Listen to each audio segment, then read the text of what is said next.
अस्सलामुअलैकुम। जेके खबरनों में आपका खैर मकदम है। मैं हूं आपका मेज़बान रईस फ़ानी। आज हमारे साथ जो है यूथ लीडर अनीसुल इस्लाम, जो कि नेशनल कॉन्फ्रेंस से ताल्लुक़ रखता है, उसके साथ साथ ग्राउंड में जो है आप इनको देखते ही रहते हो। खासकर अगर हम कोविड-19 की बात करें, कोकरनाग कॉन्स्टिट्यूंसी में, जहां अगर हम रेड जोन की बात करें, रेड जोन के बगैर भी जितने भी इलाके कोकरनाग में है, इन्होंने जितने भी गरीब परिवार है, खासकर कोकरनाग कॉन्स्टिट्यूंसी में, जहां तक इनको लगा, जहां से इनको फ़ोन आए, वहां तक इन्होंने जो है राशन किट्स है वो फराहम किए। उसके साथ साथ कुछ दवाइयाँ भी जो है इन्होंने जो है तकसीम किए हैं। इनसे जानने की कोशिश करेंगे मज़ीद जो है आपका क्या प्लान है। खासकर कोकरनाग कॉन्स्टिट्यूंसी में हमारे पास भी काफ़ी फ़ोन आ रहे हैं कि हमें जो है प्रॉब्लम्स है, चाहे दवाइयों को लेकर या खाने पीने की चीज़ों को लेकर। उससे भी जो है कुछ जगहों से हमें भी कॉलेज आए, उसके इनसे पूछने की कोशिश करेंगे। इन्हीं सब आपका खैर मकदम है जी खबरों में। पहला जो हम स्टार्ट करेंगे कोकरनाग को लेकर, जो आप लगातार कोकरनाग कॉन्स्टिट्यूंसी में घूम रहे हो, जहाँ पे आपको लग रहा है, जहाँ से आपको फ़ोन आ रहा है। हमने भी 2-3 बार आपको फ़ोन किया, कई इलाकों से हमें भी खबर पहुंची थी कि वहाँ पे जो है राशन किट ज़रूरत थी, जो लोग वहाँ पे हमें फ़ोन कर रहे थे। तो मज़ीद आपका क्या स्ट्रेटजी है और क्या आपको आगे करने की ज़रूरत है?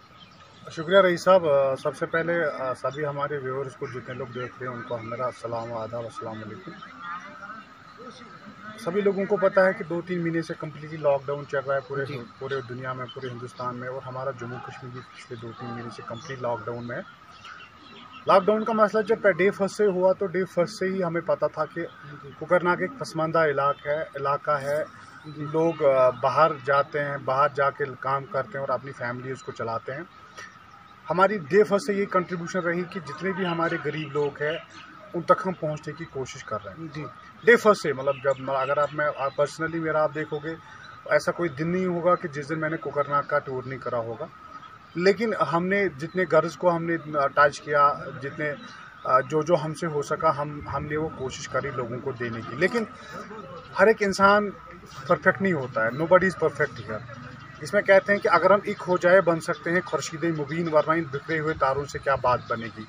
हमें एक अक्सर एक चीज़ आती है जो हम करते नहीं है, लेकिन उसकी हम ज़रूर मुखालफत करते हैं। ठीक है, क्रिटिसिज्म हमारे खून में है। हम मतलब अगर हम कोई काम ना कर सके, लेकिन क्रिटिसिज्म तो ज़रूर करेंगे।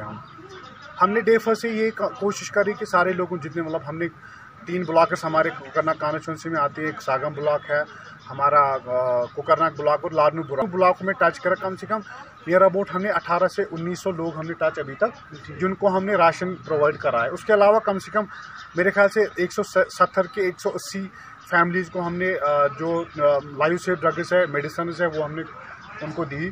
उसके अलावा हमने पीपीई किट, चाहे वो रेड जोन है चाहे वो बफर जोन में, जितने लोगों को जितना हमसे हो सका तो हमने वो कोशिश करी, और हम करते भी और हम करेंगे भी। क्योंकि देखो, असाइड है पॉलिटिकल, सबसे पहले हम कोकरनाग के लोग हैं, सबसे पहले हमें इंसानियत देखनी है, उसके बाद हम सियासत देखेंगे। अगर हमसे अगर किसी घर में हमसे कोई चीज़ हो सके तो हम उसको करने के लिए तैयार हैं। ये बताइए कि जो ये भी हम कहेंगे कि आपने खुद बोला कि क्रिटिसिज्म इसमें ज़रूरी है, कि ऐसे भी बताया जा रहा है कि आप जो है सिर्फ अपने वर्करों तक ही मौजूद जो राशन किट्स है वो अपने वर्करों को दे रहे हैं, ना कि गरीबों को। जी, तो आपको पता है, मैं उनको जो है आपके हिसाब से इसलिए बोल रहा हूँ ताकि ऐसे कम्युनिटीज़ भी कल जब खबरें चलती है ऐसे आते हैं, तो इस बारे में आपका क्या कहना है?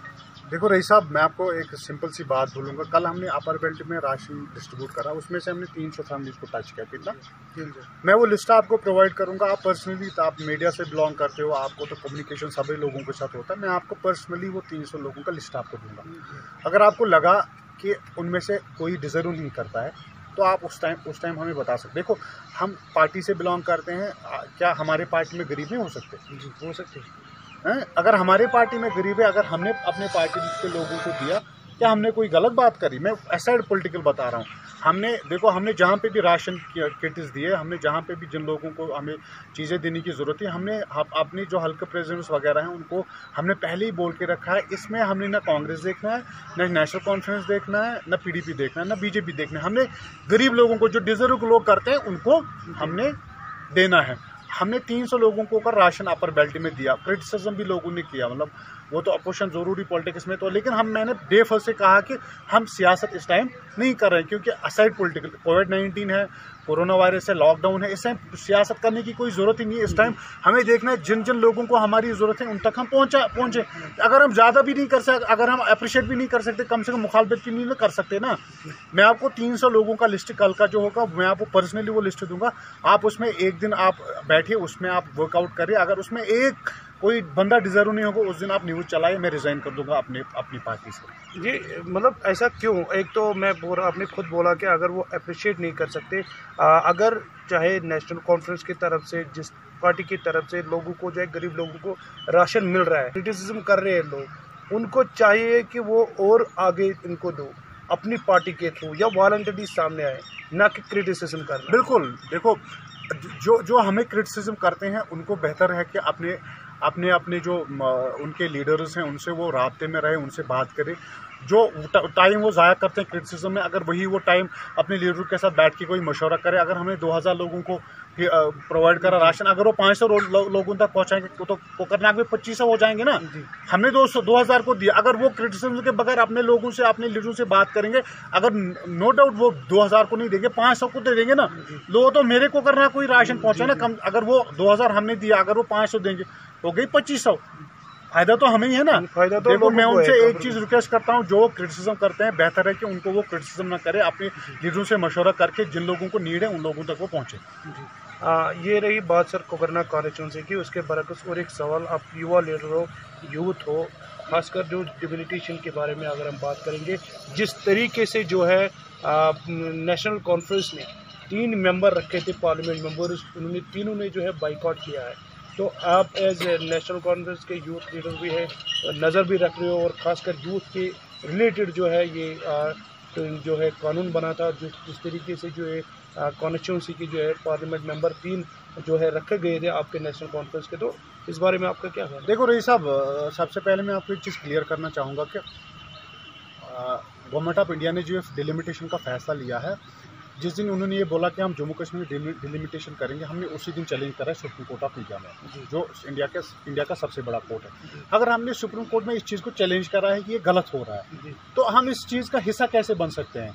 और हमारे जो 3 MPs मेंबर ऑफ पार्लियामेंट्स हैं, उनको डिलिमिटेशन का हिस्सा बनाया, लेकिन उनके कंसल्टेशन के बगैर, हमारे प्रेसिडेंट साहब फारूक साहब से कंसल्टेशन नहीं करी, हमारे लोन साहब से कंसल्टेशन नहीं करी, हमारे मसूदी साहब से उनके कंसल्टेशन के बगैर उन्होंने ये फैसला लिया। और हमने इस चीज़ को इसलिए रिजेक्ट किया क्योंकि हमने ये फैसला सुप्रीम कोर्ट ऑफ इंडिया में छोड़ा है।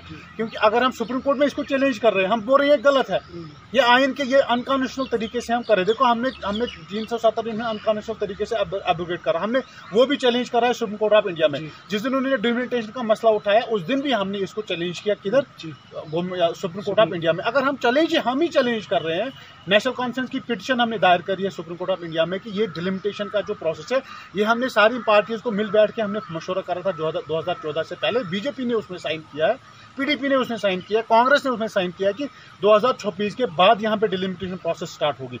अगर बीजेपी भी हिस्सा रही है कि हम 2026 के बाद डिलिमिटेशन का प्रोसेस स्टार्ट होगा, तो आज वो क्यों बोल रहे हैं डिलिमिटेशन करेंगे? हमने जो अनकॉन्स्टिट्यूशनल तरीके से जो फैसला जम्मू कश्मीर में लिया है, हम उसके खिलाफ है। हमने ये सुप्रीम कोर्ट ऑफ इंडिया में छोड़ा, और इसको हम कभी भी कतई बर्दाश्त नहीं कर सकते, क्योंकि हमने 370 को भी और 35 को भी जो चैलेंज किया वो सुप्रीम कोर्ट ऑफ इंडिया में करा है।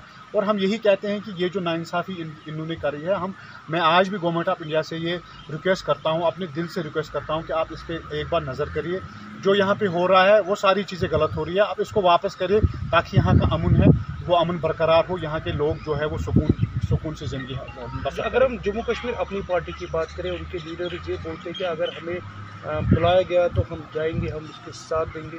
देखो, बारे में आपका क्या कहना है? जो ये अपनी पार्टी के बड़े लीडर ने जो है हमसे बात भी की है, तो उन्होंने साफ ही बोला कि नेशनल कॉन्फ्रेंस ने आज तक सभी को, जब भी कोई अच्छा कानून या कोई अच्छा काम हुआ, तो नेशनल कॉन्फ्रेंस ने कश्मीर को धोखा दिया है।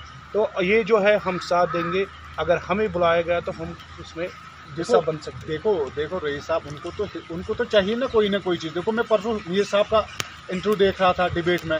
आप मुझे बोले जब से मीर साहब पॉलिटिक्स में आए तब तक उन्होंने सिर्फ पावर पॉलिटिक्स करी है, उन्होंने सिर्फ अपने लिए पॉलिटिक्स, उन्होंने लोगों के लिए पॉलिटिक्स नहीं करी है।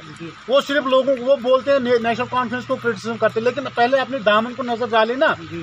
अपनी पार्टी इस टाइम ढूंढ रही है कि हमें कोई ऑप्शन मिले, हमें ऑप्शन मिलने के बावजूद भी हमें ऑप्शन नहीं चाहिए, क्योंकि हम जो सियासत करते हैं हम जम्मू कश्मीर के हित के लिए करते हैं, हम जम्मू कश्मीर के लोगों के लिए करते हैं और करते आए और करते रहेंगे। आपका बहुत बहुत शुक्रिया, आप हमारे साथ इस छोटे से हमने टाइम कम था आपके पास, आपने हमें टाइम दिया, आपका बहुत बहुत शुक्रिया। अनीस साहब, ये थे अनीसुल इस्लाम साहब, जिनका साफ साफ यही कहना था कि कुकरनाग के लिए इन्होंने क्या किया और आगे क्या करना चाहते हैं।